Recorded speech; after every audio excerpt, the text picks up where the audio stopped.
السلام عليكم ورحمة الله وبركاته. معانا دلوقتي يا جماعة سخان أولمبيك بيسرب مية من هنا. طبعا عشان خاطر احنا دي مش هنعرف نلحمها من تحت الفوم زي ما انتم شايفين كده.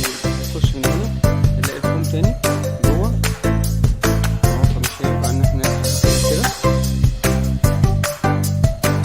احنا بنفوره من هنا نشيل الجزء ده كله نطلع فوق.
زي ما شايفين كده وصلت للخرم اهو ده.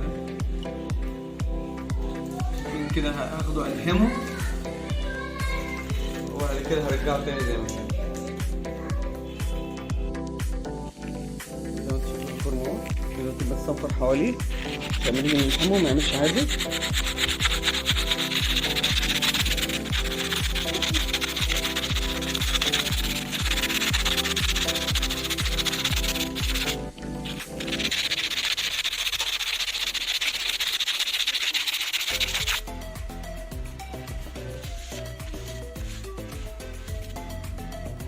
الخرم اهو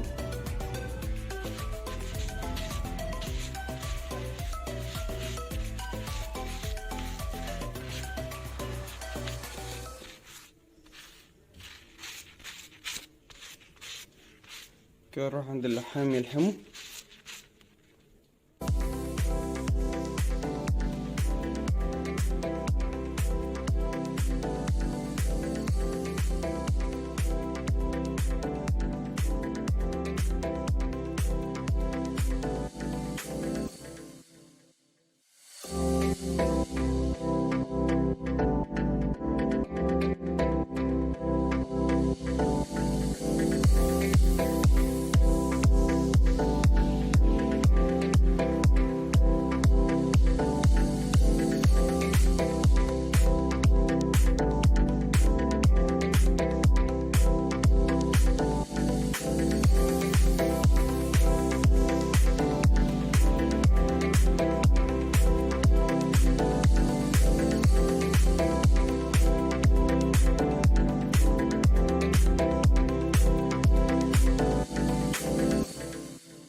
الوش اللي احنا فكناه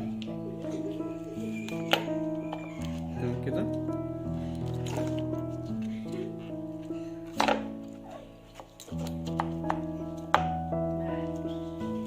زي ما انتم شايفين رجعت كل حاجه زي ما كانت.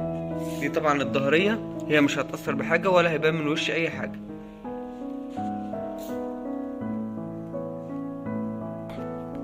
اهو فتح. هنحط هنا فوم عشان خاطر دي لو وقفت ده كله هيطلع، فاحنا هنلزقه كده عشان احنا ما لحمناش الجزء الابيض اللي احنا فكيناه ده كده ما لحمناهوش.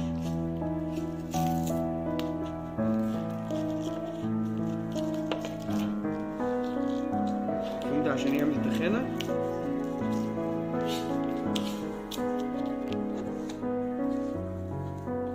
كده زي ما انتم شايفين اهي ما تطلعش تمام كده.